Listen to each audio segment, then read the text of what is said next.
Olá, querido ouvinte. Seja muito bem-vindo ao Minuto Escola Sabatina. Hoje é quarta-feira, 12 de março. O tema em destaque para o nosso estudo de hoje é a parábola do dono da vinha. Agora, antes de começarmos o estudo, vamos nos entregar nas mãos de Deus em oração. Convido você a fechar os olhos e orar comigo. Querido Pai Celestial, santificado seja o teu nome. Entramos na tua presença neste momento para buscar a tua direção e o teu entendimento. Obrigado pelo teu amor revelado na cruz, pela tua paciência e pelo convite constante à salvação. Ao estudarmos a tua palavra hoje, pedimos que o teu Espírito Santo ilumine a nossa mente e aqueça o nosso coração. Que possamos compreender mais profundamente o teu caráter, reconhecer tudo o que tens feito por nós e responder ao teu chamado com fidelidade. Que este estudo fortaleça nossa fé, transforme nossa vida e nos aproxime mais de Ti. Em nome de Jesus, nosso Redentor, oramos. Amém. Hoje, vamos refletir sobre a profundidade do amor de Deus através da parábola da vinha em Mateus, capítulo 21, versículos 33 a 39, conectando-a à mensagem de Isaías 5. Vamos explorar como essa história revela a paciência divina, seu plano de redenção e o supremo sacrifício de Cristo. A história da vinha em Mateus 21 remonta à profecia de Isaías 5, onde Deus é descrito como um agricultor amoroso que plantou uma vinha com grande dedicação. Ele escolheu um solo fértil, limpou a terra, plantou videiras. Ouça Mateus, capítulo 21, versículos 33 a 39. Ouçam outra parábola. Havia um proprietário de terras que plantou uma vinha.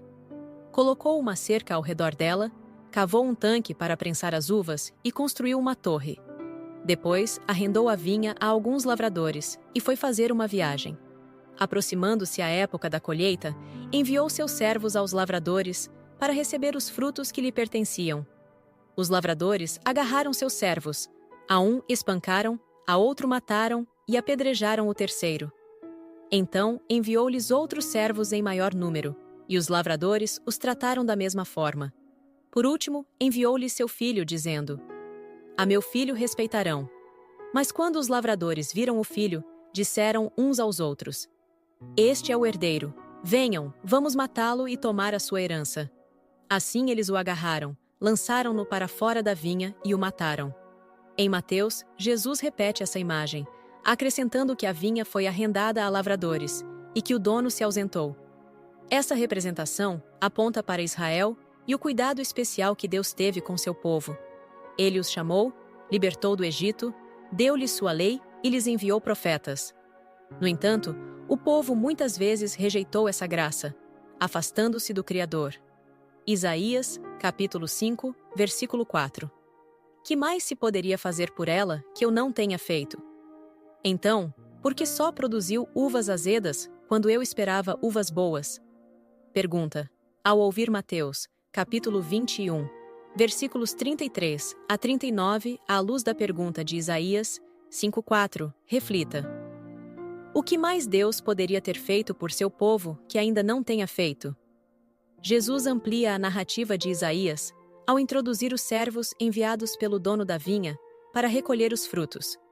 Esses servos representam os profetas, como Elias, Jeremias e Isaías, que foram rejeitados, perseguidos e mortos pelo povo de Israel. O clímax da história ocorre quando o dono da vinha, em um último ato de amor e esperança, envia seu próprio filho, crendo que ele será respeitado. No entanto, os lavradores matam o filho, simbolizando a rejeição e crucificação de Jesus. Essa rejeição da parte dos líderes religiosos e do povo reflete o endurecimento do coração humano diante do amor divino. O que mais Deus poderia ter feito?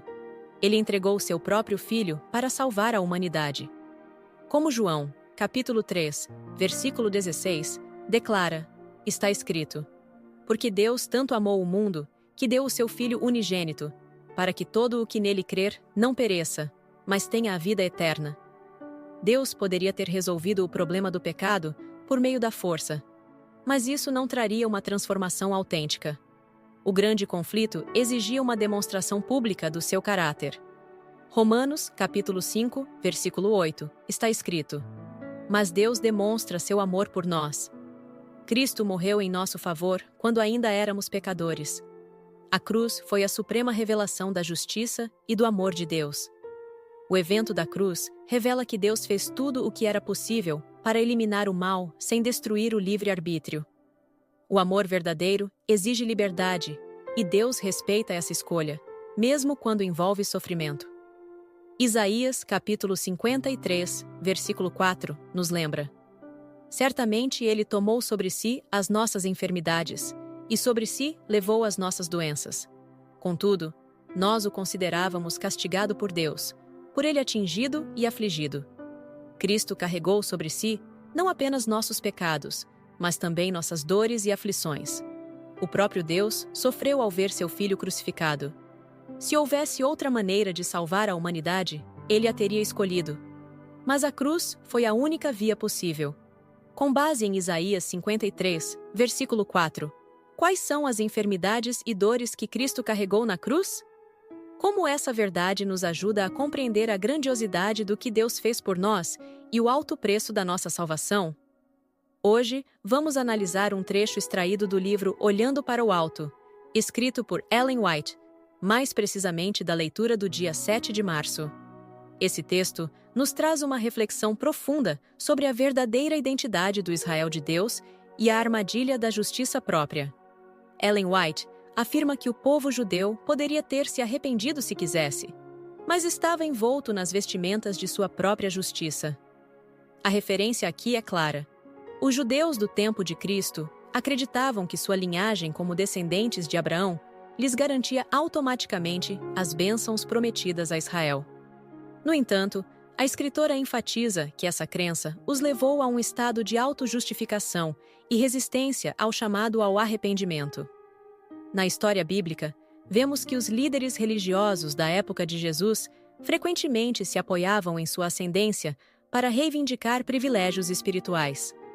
No entanto, o próprio Cristo desafiou essa mentalidade, como registrado em João, capítulo 8, versículo 39, quando disse, abre aspas, Se sois filhos de Abraão, fazei as obras de Abraão, fecha aspas.